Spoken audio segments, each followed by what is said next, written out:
संसद के बजट सत्र का दूसरा भाग सोमवार 8 मार्च से शुरू हो रहा है।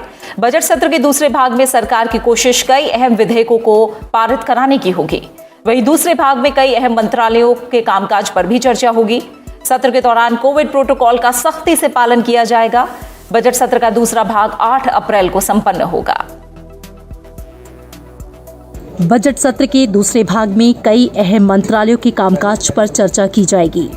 राज्यसभा में जिन अहम मंत्रालयों के कामकाज पर चर्चा होगी उनमें जल शक्ति मंत्रालय, रेलवे, पर्यटन, खाद्य प्रसंस्करण मंत्रालय, कृषि और किसान कल्याण मंत्रालय, ग्रामीण विकास मंत्रालय और जनजातीय कार्य मंत्रालय शामिल है। सत्र के दौरान दोनों सदनों में शून्यकाल और प्रश्नकाल की कार्यवाही होगी। राज्यसभा में प्रश्नकाल की कार्यवाही सुबह 9:30 बजे से 10:30 बजे तक चलेगी। राज्यसभा में प्रश्नकाल के दौरान अंग्रेजी और हिंदी के अलावा दूसरी भाषाओं में प्रश्न पूछे जा सकेंगे। वहीं लोकसभा में SMS के जरिए सांसदों को प्रश्नों से संबंधित जानकारी मुहैया कराई जाएगी। सोशल डिस्टेंसिंग का पालन करने के लिए संसद के दोनों सदनों के लिए अलग अलग बैठकों की व्यवस्था होगी। राज्यसभा की कार्यवाही जहां सुबह 9 बजे से दोपहर 2 बजे तक होगी, वहीं लोकसभा की कार्यवाही शाम 4 बजे से होगी। सांसदों के बैठने की भी खास व्यवस्था की गई है। राज्यसभा की बैठकें राज्यसभा चैम्बर, राज्यसभा गैलरी और लोकसभा चैम्बर में आयोजित की जाएगी।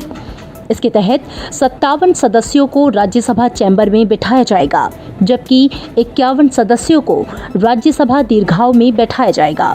वहीं 130 सदस्यों को लोकसभा कक्ष में बैठाया जाएगा। संसद के बजट सत्र के दूसरे भाग में शामिल होने से पहले सांसदों को RT-PCR टेस्ट कराना अनिवार्य किया गया है। वहीं अधिकारियों और कर्मचारियों के लिए भी कोरोना टेस्ट अनिवार्य होगा।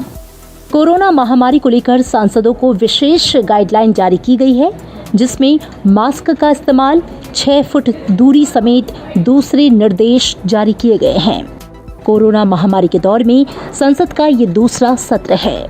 बजट सत्र के पहले हिस्से में लोकसभा में करीब 100% कामकाज हुआ। वहीं सत्र के पहले हिस्से में राज्यसभा का कामकाज 99% हुआ।